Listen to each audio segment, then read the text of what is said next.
ओम नमो भगवते वासुदेवाय नमो नमः। जय श्री कृष्णा।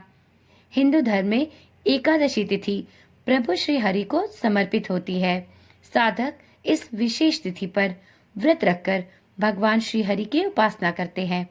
मार्गशीर्ष मास के शुक्ल पक्ष में आने वाली एकादशी को मोक्षदा एकादशी के नाम से जाना जाता है। इस एकादशी का व्रत करने वाले साधकों को बिना व्रत की कथा सुने व्रत का फल अधूरा प्राप्त होता है। इसलिए आज के वीडियो में हम लेकर आए हैं आप सभी के लिए मोक्षदा एकादशी की पुण्यदायिनी एवं मोक्षदायिनी व्रत कथा।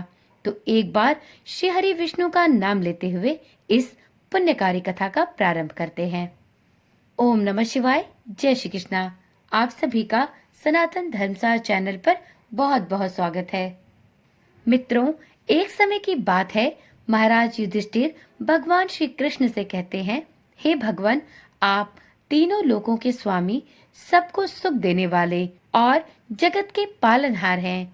मैं आपको नमस्कार करता हूँ। हे देव, आप सबके हितैषी हैं, अतः मेरे संशय को दूर कर मुझे बताइए कि मार्गशीर्ष एकादशी का क्या नाम है। उस दिन कौन से देवता का पूजन किया जाता है और इस व्रत को करने की क्या विधि है? कृपया मुझे विस्तार पूर्वक बताइए। भक्त वत्सल भगवान श्री कृष्ण कहने लगे, हे धर्मराज युधिष्ठिर, आपने बड़ा ही उत्तम प्रश्न किया है। इसके सुनने से आपका यश संपूर्ण संसार में फैलेगा।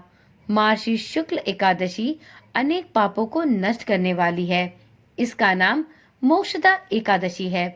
इस दिन दामोदर भगवान की धूप, दीप, नैवेद्य इत्यादि से भक्ति पूर्वक पूजा करनी चाहिए। अब इस विषय में मैं एक पुराणों की कथा कहता हूँ।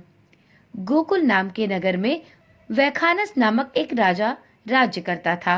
उसके राज्य में चारों वेदों के ज्ञाता ब्राह्मण रहते थे। वह राजा अपनी प्रजा का पुत्रवत पालन करता था। एक बार रात्रि में राजा ने एक स्वप्न में देखा कि उसके पिता नरक में हैं। उसे यह देखकर बड़ा आश्चर्य हुआ। प्रातः वह विद्वान ब्राह्मणों के पास गया और उन्हें अपना स्वप्न कह सुनाया। उसने कहा, मैंने अपने पिता को नरक में कष्ट उठाते देखा है। उन्होंने मुझसे कहा है कि हे पुत्र, मैं नरक में पड़ा हुआ हूँ, यहाँ से तुम मुझे मुक्त कराओ। जब से मैंने ये वचन सुने हैं तब से मैं बहुत बेचैन हूँ। चित्त में बहुत अशांति हो रही है। मुझे इस राज्य, धन, पुत्र, स्त्री, हाथी, घोड़े इत्यादि में कुछ भी अब सुख प्रतीत नहीं होता। क्या करूं? राजा ने आगे कहा, हे ब्राह्मण देवताओं, इस दुख के कारण मेरा संपूर्ण शरीर जल रहा है। अब आप कृपा करके कोई तप, दान या व्रत इत्यादि ऐसा उपाय बताइए जिससे मेरे पिता को नरक की यातना से मुक्ति प्राप्त हो। उस पुत्र का जीवन व्यर्थ है जो अपने माता पिता का उद्धार न कर सके। एक उत्तम पुत्र जो अपने माता पिता तथा पूर्वजों का उद्धार करता है, वह 1000 मूर्ख पुत्रों से अच्छा है।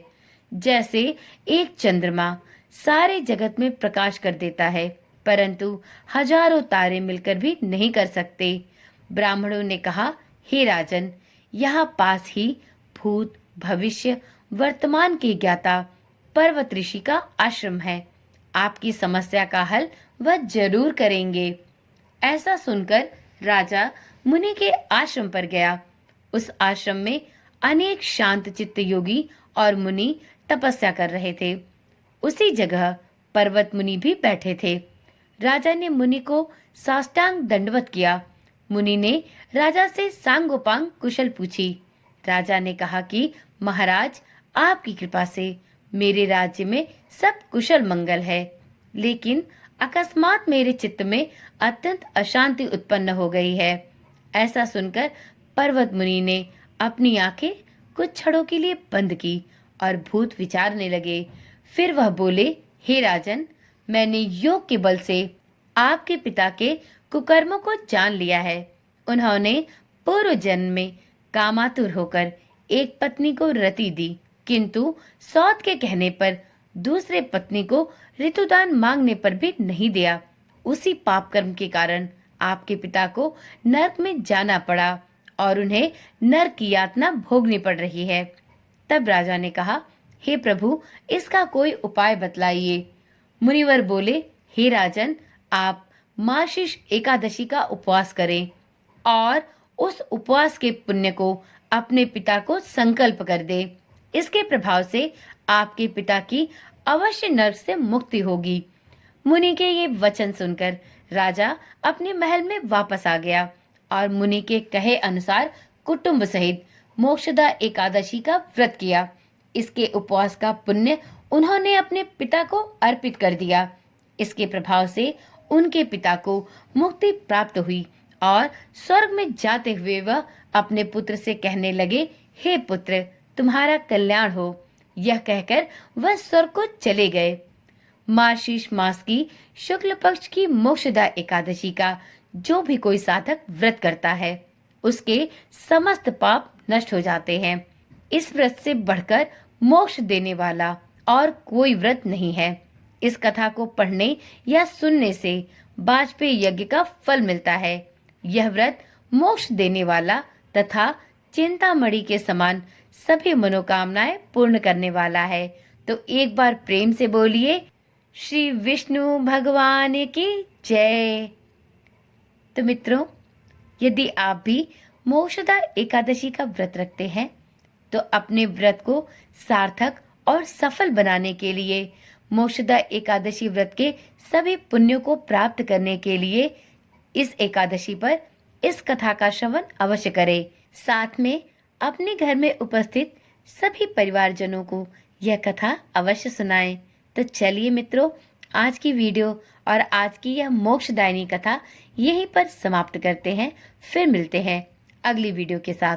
तब तक के लिए ओम नमः शिवाय, जय श्री कृष्णा, राधे राधे।